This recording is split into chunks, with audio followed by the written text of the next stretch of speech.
प्रलय. आषाढ उलटून श्रावण लागला होता, तरी पावसाचा पत्ता नव्हता. राने नांगरून तयार होती आणि पेरण्या खोळंबल्या होत्या. पण पावसाने जी दडी मारली होती ती कायमचीच. निळ्याभोर आकाशाकडे बघत लोक वाट बघत होते. काही उद्योग नसल्यामुळे ठिकठिकाणी बसून गप्पांचा अड्डा टाकीत होते. निरनिराळ्या विषयांवर चर्चा होत होत्या. आज गणा मास्तरच्या घरी बैठक बसली होती. गणा मास्तर आदल्या दिवशी तालुक्याला गेला होता. तो आलाच नव्हता. आता सकाळी येणार होता. तालुक्याची कुणाची काही कामे होती. शिवा जमदाड्याची तगाई यायची होती. गोपाळ रेड्याची कोर्टात केव्हा तरी तारीख होती. रामा खराताला काही सामानाची गरज होती. त्या सगळ्या गोष्टींची चौकशी करून गणा मास्तर येणार होता. म्हणून सगळेजण गणाच्या घरी जमले होते. गणा मास्तरची वाट पाहत होते. खरे म्हणजे सकाळची टपालगाडी येऊन गेली होती. गणा मास्तर काही त्या गाडीने आला नव्हता. टपालही आले नव्हते. आता दुसरी गाडी यायला 2-3 तास तरी अवकाश होता. पण कुणीच हल्ले नव्हते. एकदा भरलेली बैठक मोडणे म्हणजे काही मजा नाही. नाहीतरी घरी जाऊन असा काय मोठा उद्योग होता. पावसाची वाट बघायची एवढेच ना. मग त्यापेक्षा इथं 5-10 जणांचा घोळका करून वाट बघता येत होती. घटकाभर गप्पाही होतात. इकडच्या तिकडच्या 4 गोष्टी कळतात. मजा वाटते. वेळ जातो. अशा विचाराने मंडळी गणा मास्तरच्या बाहेरच्या ओट्यावरच थांबली होती. रामा खरात दाताला मिस्त्री लावण्याचा आवडता उद्योग करीत होता. शिवा जमदाडे उजव्या हातावरच्या रेघा आणि तीळ मोजत होता. गोपाळ रेडे उगीच आभाळाकडे बघत पावसाचा आदमास घेत होता. कुणी काही उद्योग करीत बसला होता. आणि तरीही एकमेकांशी सगळे बोलत होते. बरा वेळ चालला होता. एवढ्यात बाबू पहिलवान तिकडून आला. बाबू मेहनत करून मारुतीला जाऊन आला होता.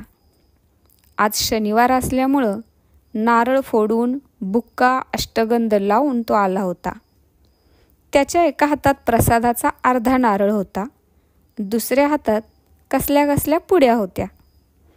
ओट्यावर येऊन बसल्यावर बाबूने सामान बाजूला ठेवले. मांडी घातली. धोतराच्या सोग्याने गळ्याचा घाम पुसला. कोण मंडळी आली आहेत ते बघितले. मग तो म्हणाला, भले गणा मास्तर कुठं आहे? रामा खरात मिस्त्री थुंकून बोलला, तालुक्याला गेलाय. तुला जसं ठावच नसल. ठाव हाय, पर मला वाटलं आत्ता पत्तूर आला असेल माघारी. आला असता तर दिसला नसता व्हय. तसं नव्हं. अरे मग कसं गड्या? बाबूने रामाकडे एकदा रागाने पाहिले. जेव्हा तेव्हा रामाचा आपला एकच ठेका, सारखं दुसऱ्याला आडवं लावायचं. हे म्हणजे काय? ही काय वागण्याची रीत झाली? तो चिडून बोलला, दिसला नाही म्हणून तर विचारतोय म्या. रामा बोलला, म्हणून तर सांगितलं की बाबा, आला नाही गणा अजून. का त्यो आलाय आणि आम्ही त्याला खिशात लपवून ठेवलाय? असं असेल तर सांग. असं तर नाही ना. तुला वाटत असेल तसं तर सांग. गोपाळ रेडे मध्येच तोंड घालून बोलला, ए लेकानू, रोजचंच तुमचं मर्दांनू. कसलं रे भांडण? का आलाय आम्हाला? बाबू म्हणाला, आता मी काय वाकडं बोललो का? ह्योच साडण शिटीला आलाय. सरळ सांगायचं सोडलं बाजूला आणि रिकामा फाजीलपणा करायचा. त्याला सांग तू, दिन म्हणा एक गुच्ची ठेवून. यावर पुन्हा रामा काहीतरी बोलणार होता, पण आपले बोलणे ऐकायला कुणी राजी नाही असे त्याला दिसले. तेव्हा तो गप्प बसला आणि आभाळाकडे बघू लागला. चाललेल्या गप्पा थोडा वेळ बंद झाल्या. कुणीच काही बोललं नाही. असाच आणखी थोडा वेळ गेला. लोकांना कंटाळा आला. ऊन वर चढले. गप्पाही रंगेनात. गणाचीही लवकर वाट नाही. बास झाले. आता सरळ घरी जावे हे बरे. ज्ञानू वाघमोडे मनाशी असा विचार करीत थांबला आणि मग थोड्या वेळाने म्हणाला, बरंय, जातो आता घरी. लई टाईम झाला. शिवा जमदाड्याने आपले सगळे तीळ मोजून झाले होते.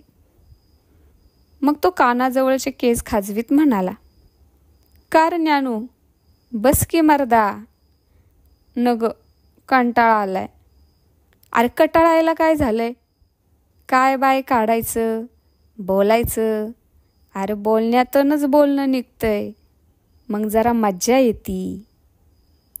काय मज्जा येईना. मगा धरणं बसलोय मी. शिवालाही हे बोलणे मनापासून पटले होते. आज काही गप्पा रंगतच नव्हत्या. एवढी गोष्ट खरी. का कोण जाणे, पण मजा काही येत नव्हती. गणा मास्तर नव्हता म्हणून तर गप्पा वाढत नव्हत्या. गणा मास्तर काहीतरी वाचून दाखवितो, बातमी सांगतो, त्याच्यावरून बोलणं सुरू होतं. गप्पा रंगतात. बरोबर आहे, आज कुणी काही वाचून दाखवलं पाहिजे, म्हणजे जमल, सगळं बरोबर जमल. या विचाराने शिवा म्हणाला, अरे काहीतरी वाचा की मायला, म्हणजे बघा कसं गुंत होतंय माणूस. काढा, काहीतरी वाचायला काढा. लोकांच्याही ध्यानात ही गोष्ट आली. शिवा म्हणतो ते बरोबर आहे. कुणीतरी काहीतरी वाचून दाखवलं पाहिजे. ते नसल्यामुळंच वेळ तितकासा सुरेख जात नाही. पण वाचणार कोण? आणि इथं वाचायला येतंय कुणाला? प्रत्येकजण दुसऱ्याच्या तोंडाकडे बघू लागला. मग शिवा म्हणाला, मला येतंय उलीसं वाचाय खरं, पण अक्षरच लागत नाहीत. रामाने विचारलं, का बरं? कुणाला ठाव, हल्लीच्याला अक्षरं राहिलीच नाहीत पहिल्यासारखी. पहिली अक्षरं लई वळणदार असायची आणि मोठी मोठी आणि लटपुणा. बारीक हाडकुळं अक्षरं मला लागतच नाहीत बाबा. तू र गोपाळा. गोपाळा रेडे बाबू पैलवानाच्या नारळाकडे नजर ठेवून होता. त्याला थोडीशी भूक लागली होती. त्यामुळे प्रसादाचा हा नारळ फोडून बाबूने थोडा थोडा वाटला तर बरं होईल असं त्याला वाटत होतं. त्याचं मुळी या बोलण्याकडे लक्षच नव्हतं. त्यामुळे हाक मारल्यावर तो दचकलाच. आ, तू का नाही वाचित? आणि काय? काही का होईना, जे असेल ते वाच. कोण म्हणलं मला वाचाय येतंय? शिवा आश्चर्याने म्हणाला, भले, माग मोठ्या माणसासनी शिकवायचा वर्ग निघाला होता, त्यात तू जात होताच की र? गोपाळ मान हलवून बोलला, जात होतो, पर ती शाळा रातच्याला भरायची. मला लई झोप यायची. गेलो की डोळा गुरमळायचाच. रोजच्याला फर्स्ट क्लास झोप व्हायची माझी. मग काय? कसलं राव लिहिणं, कसलं वाचणं. समदा नुसता बट्ट्या बोळ. एक अक्षर लावायला 10 मिनिटं लागतात. ज्यांना वाचायला येत होते त्यांचा हा प्रकार होता. आणि बाकीच्यांचा तर काही प्रश्नच नव्हता. त्यांना लिहायला येत नव्हते आणि वाचायलाही येत नव्हते. काही जण नुसते सह्याजीराव होते. काही जण अंगठे बहादूर होते. दोघांचाही काही उपयोग नव्हता.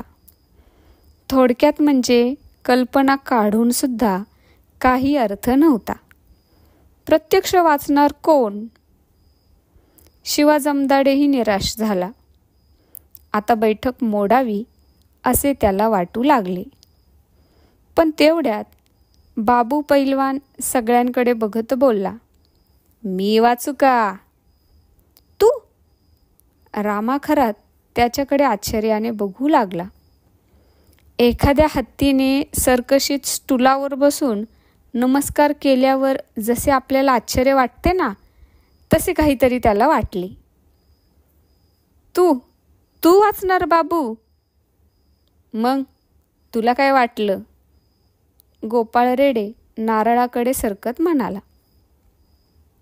बाबूला वाचता येत नसल असं वाटलं होतं काय तुला? शहाणाच आहेस. नंबर वाचू, 1 नंबर वाचतो तो. हा. शिवानं डोळे विस्पारून विचारले, आ बाबूराव, तुम्ही केव्हा शिकला वाचायला लिवायला? बाबू ऐटीत म्हणाला, लिवायला येत नाही, पण वाचायला शिकलोय मी. आणि ती केव्हा? झाला, महिना झाला. बाबूने मग खुलासा केला. कुस्त्यांच्या फडासाठी तो गावोगावी हिंडत होता.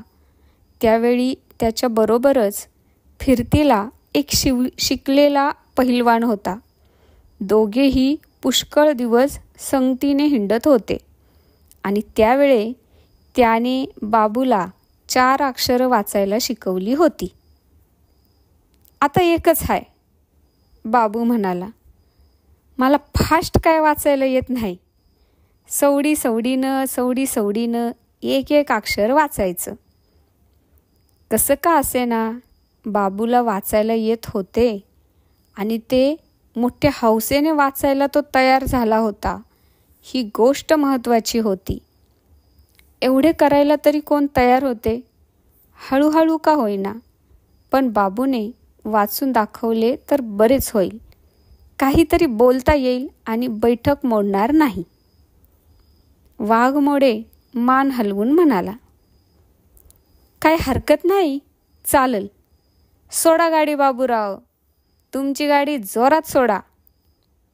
बाबू इकडं तिकडं बघून म्हणाला, होय, पण वाचायचं काय? इथं हाय कुठं काय वाचायला? गोपाळ रेडे आणखी जवळ सरकला, नारळाच्या अगदी जवळ गेला आणि म्हणाला, असं करा बाबूराव तुम्ही, ह्यो नारळ वाटा प्रसादाचा, आणि मग या पुड्यातला बुक्का आणि अष्टगंध लावा समद्यांना. पुडीचा कागद करा मोकळा आणि वाचा काहीतरी, म्हणजे झालं. बाबूने नकारार्थी मान हलवली. हेट, इथं प्रसाद म्हणून वाटून घरी काय ढेकळं नेऊ का मी? वा, शहाणाच दिसतोय लेका तू. राहिलं मग तसंच पुडीच्या वरचं वाच. तसं नाही समजायचं. वर्तमानपत्र आफूट पाहिजे. ते असल तरच मी वाचून दाखवीन. बाबू असं बोलला तेव्हा सगळ्यांची पुन्हा निराशा झाली. आजचे वर्तमानपत्र काही आले नव्हते. दुसरेही काही नव्हते. मग वाचणार काय? इतका सगळा घाट जमून वाया चालला होता. एकूण आज देवच बऱ्यावर नव्हता. काही ना काही विघ्न निर्माण होत होते आणि गप्पा काही सुरू होत नव्हत्या. रामा खराताच्या डोक्यात एकाएकी एक कल्पना आली. बाबूवर अविश्वास दाखविणारा चेहरा करून त्यानं बाबूकडे दृष्टी लावली आणि उगीचच मान हलविली. तरी म्हटलं, मला वाचायला येते. असं कसं काय म्हणतोय हा गडी? आता कळालं. बाबू डोळे विस्पारून म्हणाला, काय कळालं? अरे इथं नाहीच वर्तमानपत्र, म्हणून तर तुझ्या या गमजा. उगी आपली रिकामी आक्कड. म्हणजे मुद्दाम केलं म्हण की. कसंही म्हण, आमचा काही विश्वास नाही एवढं खरं. आणि वाचून दाखवल्यावर आम्हाला कबूलच आहे. का हो मंडळी? पर तू वाचून काय दाखवावं? तोंडच सांगतोय की तुला वाचाय येत नाही. रामा खराताचे हे बोलणे ऐकल्यावर बाबूचे डोके गेले आणि तो गडी खवळला. तांबडे लाल तोंड करून म्हणाला, असं का? तर मग बघाच तुम्ही. गणा मास्तरच्या घरातनं आणतो मी कालचा पेपर आणि वाचीनच दाखवतो. आणि तो तरा गणा मास्तरच्या घरात घुसून इकडं तिकडं हुडकून बाबूने कालचे एक वर्तमानपत्र बाहेर घेऊन आणले. बाबूच्या या धाडसी स्वभावाबद्दल सगळ्यांनी त्याची फार स्तुती केली. गावात खरा मर्द आणि शूर पुरुष कोणी असेल तर तो बाबू पहिलवानच होय. या मुद्द्यावर सगळ्यांचे एकमत झाले. त्यातून बाबू आता वाचायलाही शिकला होता. आता तर तो फारच मोठा झाला होता. त्याबद्दलही सगळ्यांनी त्याची खूपच वाखाणणी केली. इतकी की नेहरूनंतर कोण असा प्रश्न जर त्यावेळी विचारला असता तर बाबू पहिलवान असंच उत्तर खात्रीनं मिळालं असतं. खोबऱ्याचा तुकडा तोंडात टाकून गोपाळ रेडे सुरात म्हणाला, हा आवला आशिक बाबूराव आता असं काय वाचून दाखवल की नुसतं ठुवाय. ज्ञानू म्हणाला, हा बाबू अगदी ताजी बातमी वाच. ताजी म्हणजे एकदम गरमागरम. काय बाबू? वाचतो की. असं म्हणत बाबूने वर्तमानपत्र मोठे केले. ते पसरले आणि जीभ नाकाला लावीत तो मनातल्या मनात वाचून पाहू लागला. एक एक अक्षर लावून पाहू लागला. मग त्याने मोठ्यांदा वाचले. आणखी 8. आणखी 8 काय? दिवसांनी. हां यो मग पुढं शिवामध्येच बोलला, आणखी 8 दिवसांनी काय व्हायचंय? ह्यो महिना संपणार आणि दुसरा सुरू होणार. दुसरं काय होणार आहे? रामा खराताने नाक मुरडले. मग ही काय बातमी झाली वय? येडताकच आहेस शिवा तू. आणखी 8 दिवसांनी काय महायुद्ध सुरू होणार असेल? मी कायम सांगतो की कशावरनं? तसं वारच फिरतंय सध्याच्याला. मला वाटतंय 8 दिवसांनी आणखी पाऊस पडणार असेल. असलीच काहीतरी बातमी असणार. बातमी राहू द्या बाजूला, तुमचीच घनचक्कर चालू द्या. गोपाळ रेड्याने दोघांनाही चमकावले. तेव्हा दोघेही गप्प बसले. मग बाबू पुढे काय वाचतो ते पाहत राहिले. या मधल्या वेळात बाबूने वरचे शीर्षक वाचून टाकले होते आणि तो करून त्या बातमीकडे पाहत होता. खालचा मजकूर शक्य तितक्या लवकर मनातल्या मनात वाचण्याची तो धडपड करीत होता. सगळेजण उत्सुकतेने आपल्याच तोंडाकडे पाहत आहेत. हे पाहिल्यावर तो म्हणाला, जग बुडणार. आणखी 8 दिवसांनी जग बुडणार. हे ऐकल्यावर सगळ्यांच्या तोंडावर आश्चर्य पसरले. रामा खरात गोड भाषेत बोलला, बाबू उगीच काही चेष्टा करू नकोस. मनाचं सांगू नकोस बाबा, नीट वाच. बाबूने मान हलविली. आपण बरोबर वाचले आहे याची त्याला खात्री होती. एक अक्षर चुकलेलं नाही म्हणतो तर. बातमी हाय ही अशीच हाय. 8 दिवसांनी ही दुनिया बुडणार हाय. पुढं काय लिहिलेलं आहे ते तर नीट वाच. अर्धवट सांगू नकोस. वाचतो की. बाबूने मान्यता दिली आणि मग र ट फ करीत तो वाचू लागला. एक एक अक्षर करीत करीत एक एक शब्द आणि एक एक शब्द करीत करीत एक पूर्ण वाक्य या गतीने त्याने ती सबंध बातमी वाचायला फक्त अर्धा तास लावला.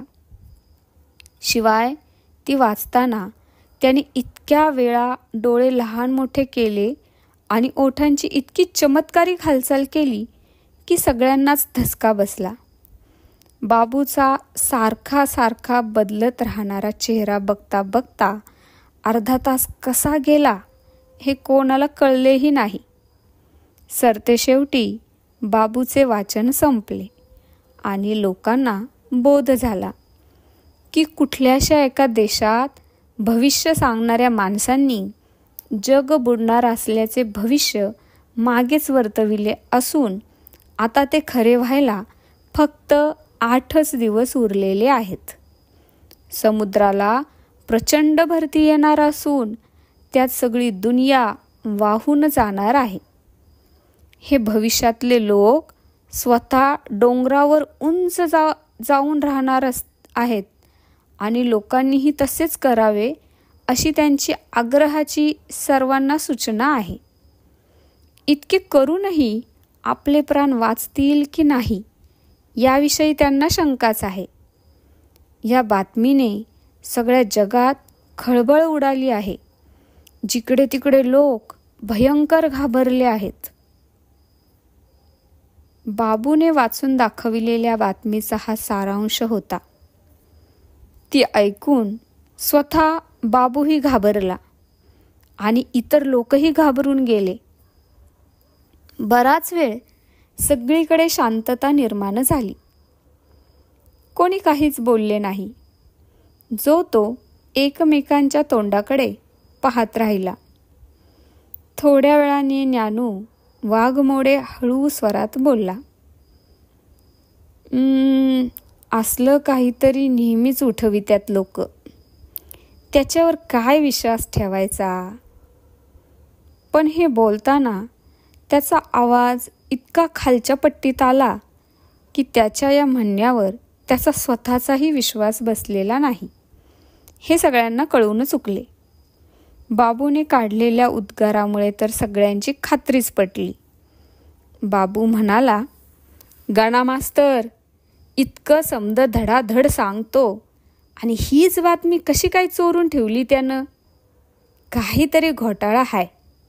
बातमी खरी असल्याबिगर तो असा करायचा नाही. शिवा जमदाड्याला ही गोष्ट ताबडतोब पटली. याचे कारण त्याला कुठलीही गोष्ट लगेच पटत असे. त्यानेही बाबूच्या बोलण्यास दुजोरा दिला. असला बाबा, काही नेम नाही. माग एकदा असंच गाणा मास्तरनं केलं. काय केलं? मला म्हणला, तुझी रास रिषभ, तुला या आठवड्यात त्रास होईल.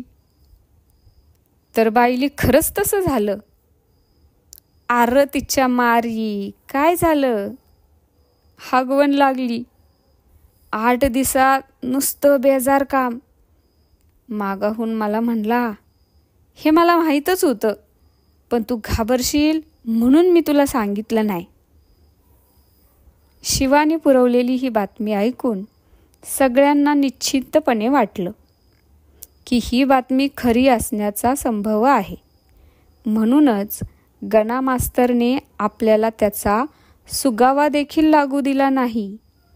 आणखी 8 दिवसांनी हे जग पाण्यात बुडणार हे नक्की. अगदी पार बुडणार. कशाचा मागमूस सुद्धा राहणार नाही. आता आपलं आयुष्य उरलं फक्त 8 दिवस. 8 दिवस तरी कुठले? बातमी छापून 2 दिवस तरी झाले असतील. 5-6 दिवस तरी राहिले आहेत की नाही कोण जाणे. हा म्हणता वातावरण बदलून गेले. सगळीकडे एकदम अवकळा पसरली. झाले. जो तो पांढऱ्या फटक तोंडाने मनाशी विचार करीत राहिला. थोड्या वेळाने शिवा हलक्या आवाजात बोलला, किती खटपट केली, किती हेलपाट केलं तगाई काढायला. आता तगाई यायला लागली आणि ह्यो प्रसंग आला. गोपाळाने या बोलण्याला मान हलविली. माझी ह्याच महिन्यात कोर्टात तारीख आहे. आता कशाची तारीख आणि कशाचं काय? फुकट वकिलाला 50 रुपये देऊन बसलो. नसतं दिलं तर बरं झालं असतं. का बरं? कुणीतरी विचारलं. अरे आता काय उपयोग त्या पैशाचा? झालं का नाही नाकारण चुराडा? आणि त्या वकिलाला तरी काय उपयोग आहे? समधी दुनियाच जलबंब होणार, तिचं तो वकील तरी काय करणार आहे? गोपाळला ही गोष्ट पटली. आपले पैसे गेले ते गेले, पण निदान त्या वकिलालाही त्याचा काही फायदा होणार नाही ही गोष्ट लक्षात आल्याबरोबर त्याला बरे वाटले. बाबू पहिलवान उगीचच एवढंसं तोंड करून बोलला. तो सगळं दुःख ऐकत होता. मग स्वतःच्याही दुःखी आवाजात म्हणाला, आता कशाची कुस्ती आणि कशाचं काय राव? भोला पंजाबीशी कुस्ती धरीन धरीन म्हणत होतो. पाक त्याची उशीच करणार होतो ह्यो पठ्ठ्या. असा नवा डाव काढला होता मी का 2 मिनिटात भोलाला असा निजवला असता खाली. हे बघा ह्यो डाव.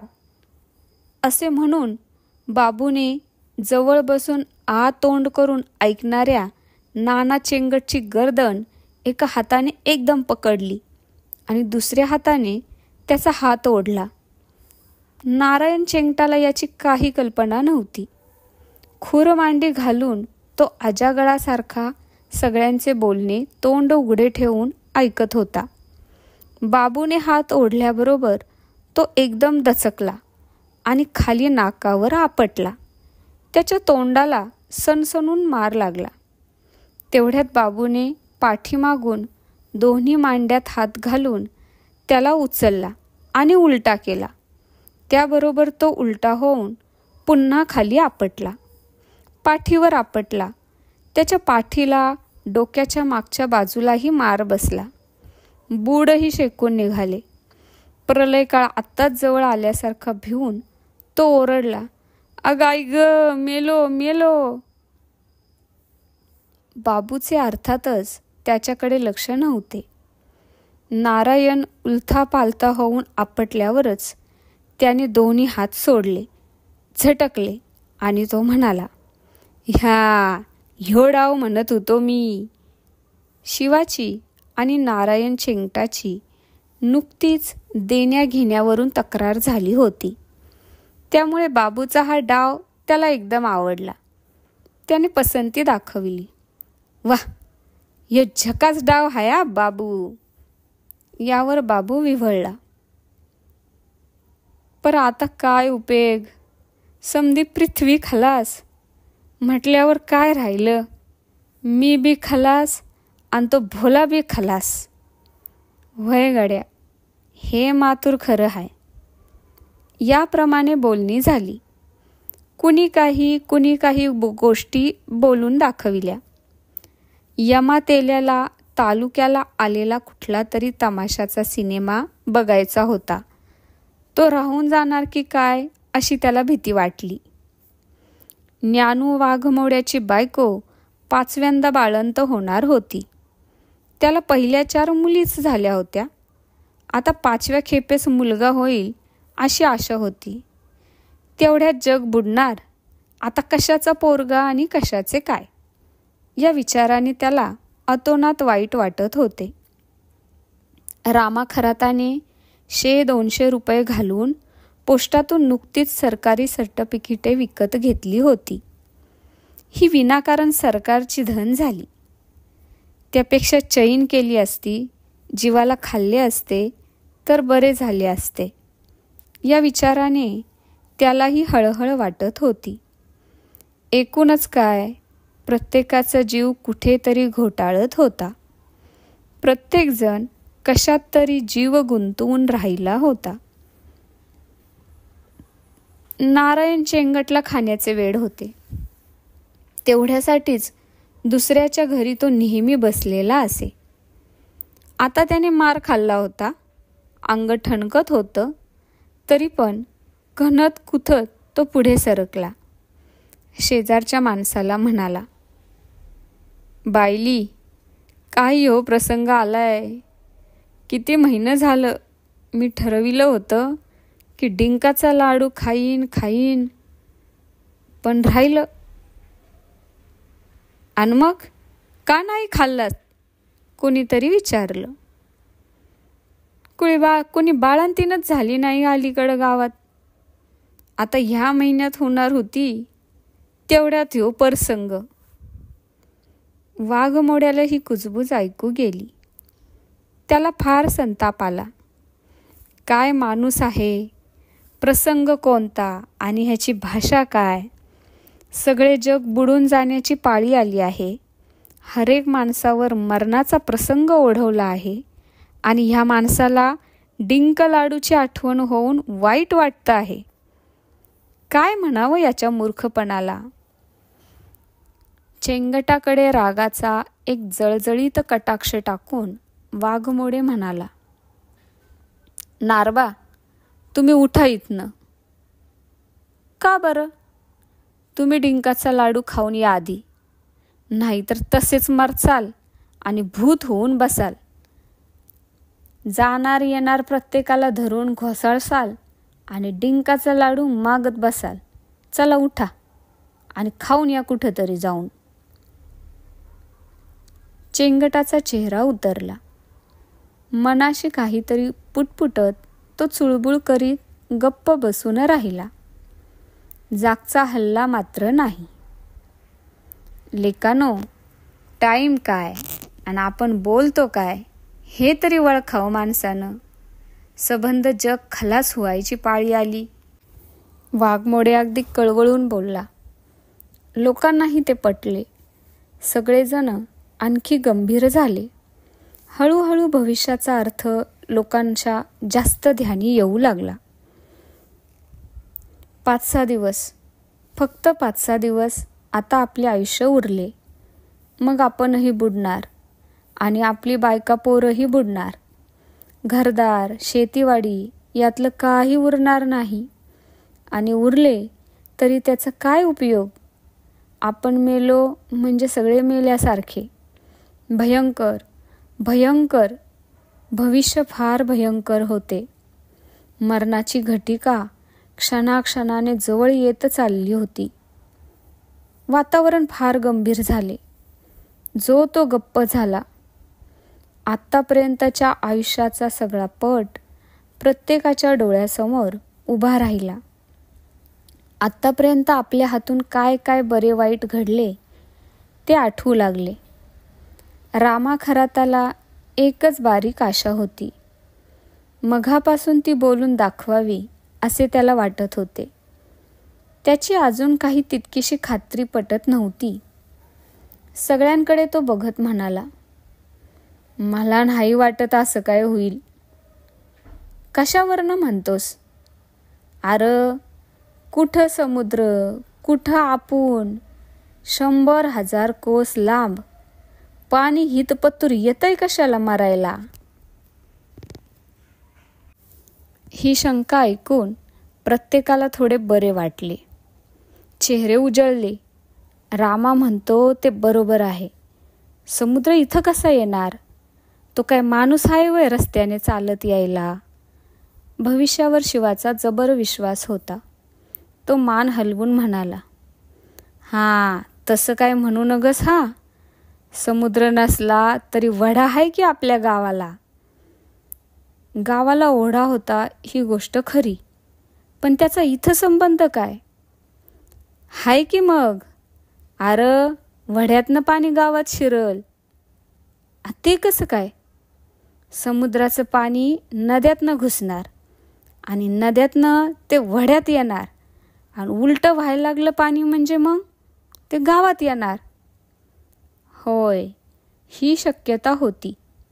एकूण काय भविष्य खरे ठरणार असेच दिसत होते. आता त्यात बदल होईल की नाही असे काही वाटत नव्हते. वाघमोड्याला आपले सगळे आयुष्य आठवत होते. कृतकर्माचा पश्चाताप होत होता. एवढ्याशा या आयुष्यात आपण फार वाईट वागलो.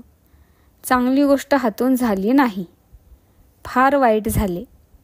यदाकदाचित आपण गेलो तर आपल्याला नरकातच जाऊन पडावे लागेल. त्यातून काही सुटका नाही. वाघमोड्याने मान खाली घातली. उघडझाप करीत हलक्या आवाजात तो बोलला, खरं म्हणजे ही विस्टेट माझी नव्ह, चुलत भावाची. खोटा कागद करून मी ती घेतली. त्याला बोंबलत बसवलं. लई वंगाळ झाली गोष्ट आपल्या हातनं. हे ऐकून जो तो वाघमोड्याकडे आश्चर्याने पाहू लागला.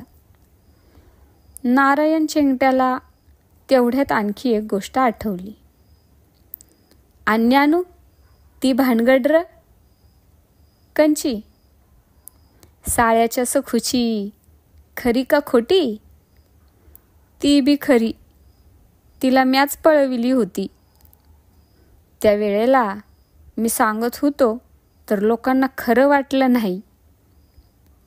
ज्ञानू सुस्कारा सोडून म्हणाला, अगदी खरं. म्या लई मज्जा केली तवा.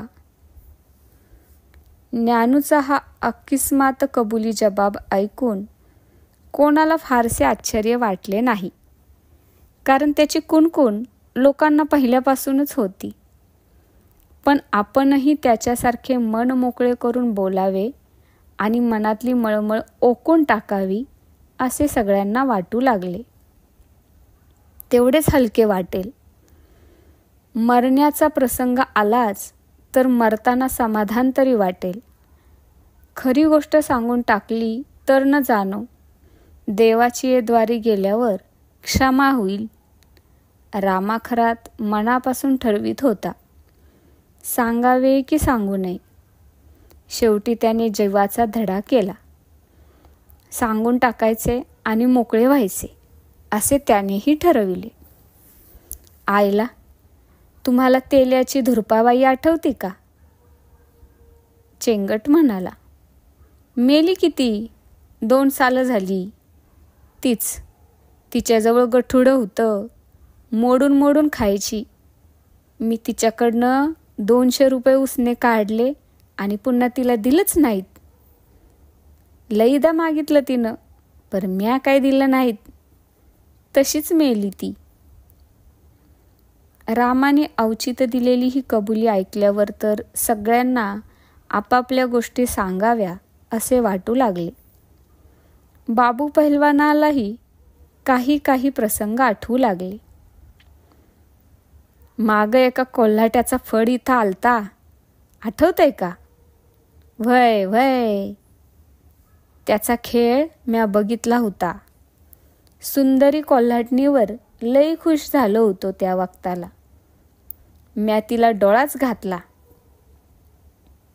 बाबूचे हे प्रकरण कुणालाच माहीत नव्हते.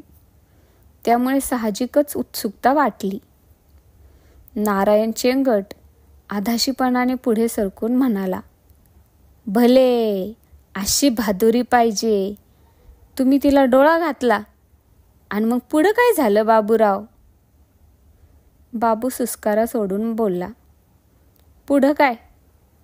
तिनं मला रातच्याला कानाती मागं बोलाविलं. मी बी हुरळलो आणि गेलो. मग काय? 10-5 कोल्हाट्यांनी डोसक्यात काट्या घातल्या. बडीवलं. समधी हाडं मोकळी झाली माझी. तवापासनं कानाला खडा. बाबूच्या प्रकरणाचा असा शेवट झालेला पाहून चेंगटची निराशा झाली.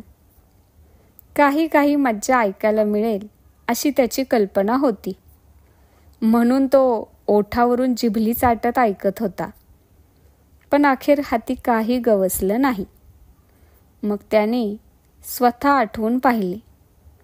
पण लोकांना सांगण्यासारखे असे आयुष्यात काही घडलेच नव्हते. त्याला काही मुळी आठवेना. नाही म्हणायला अगदी लहानपणी त्याने देशमुखाच्या मळ्यातले काही पेरू चोरले होते आणि मग देशमुखाच्या गड्याचा मरेपर्यंत मार खाल्ला होता. एवढी एकच गोष्ट त्याला आठवली. शिवा जमदाड्याच्या बायकोकडे 2-4 वेळा आपण चोरून बघितले होते, ही गोष्ट त्याला आठवली. या गोष्टी सांगाव्यात की सांगू नयेत यावर त्याने बराच वेळ विचार केला आणि मग तूर्त काहीच सांगायचे नाही असे ठरवून टाकले. अगदीच प्रसंग पडला तर बुडता बुडता थोडेसे सांगून टाकू असा मनाशी विचार करून तो गप्प बसून राहिला. मग बाकीच्या लोकांपैकी कुणी कुणी आपापल्या गोष्टी सांगितल्या.